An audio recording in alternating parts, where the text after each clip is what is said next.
জুলাই সনদ বাস্তবায়নের আদেশ জারি ও নভেম্বরের মধ্যে গণভোট আয়োজনের দাবি সহ 5 দফা দাবিতে খুলনায় জনসমাবেশে এবং বিক্ষোভ মিছিল কর্মসূচি পালন করছে জামায়াতে ইসলামী। খুলনা মহানগর এবং জেলা জামায়াতের আয়োজনে সমাবেশে কেন্দ্রীয় নেতারা উপস্থিত রয়েছেন।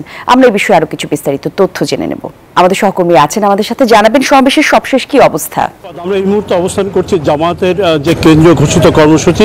এখানে আসলে যে জুলাই সনদ সেটা আসলে ভিত্তি চান, সেটার যে ঘোষণা হয়েছে সেটা আইনি ভিত্তি চাচ্ছেন এবং একই সাথে যে গণভোট নভেম্বরের মধ্যে তারা দাবি করছেন, সেই দাবি সহ 5 দফা দাবিতে এই জামায়াতের বিক্ষোভ কর্মসূচি শুরু হয়েছে।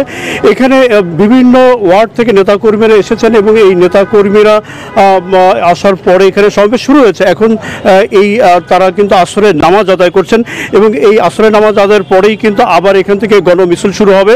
জুলাই সনদ বাস্তবায়নের যে আদেশ জারি এবং নভেম্বরের মধ্যে যে গণভোট আয়োজন, এর পাশাপাশি কিন্তু অবাধ সুষ্ঠু নির্বাচন এবং জাতীয় পার্টি সহ যে 14 দলের কার্যক্রম সেটা বাতিলের দাবি জানানো হচ্ছে। আমরা যদি খুলনা মহানগর সেক্রেটারি জামায়াতের জাহাঙ্গীর হোসেন হেলালের সাথে কথা বলতে চাই, কি দাবি নিয়ে আসলে আপনারা এই কর্মসূচি আহ্বান করেছেন?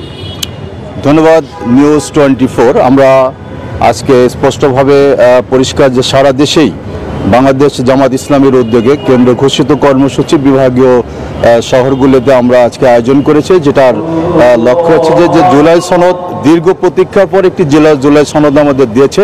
এটা আইনে একটা ভিত্তি প্রয়োজন আছে, তো সেই ভিত্তির অন্যতম হচ্ছে গণভোটের ভিত্তিতে এবং সেটা সবচেয়ে শক্তিশালী ভিত্তি হতে পারে। আমাদের দাবি বান্ডেল থাকলে প্রতি সেনমানিতে টাকা বাঁচবে। বিকাশ সেনমানি বান্ডেল কিনে জিতুন প্রতি লেনদেনে।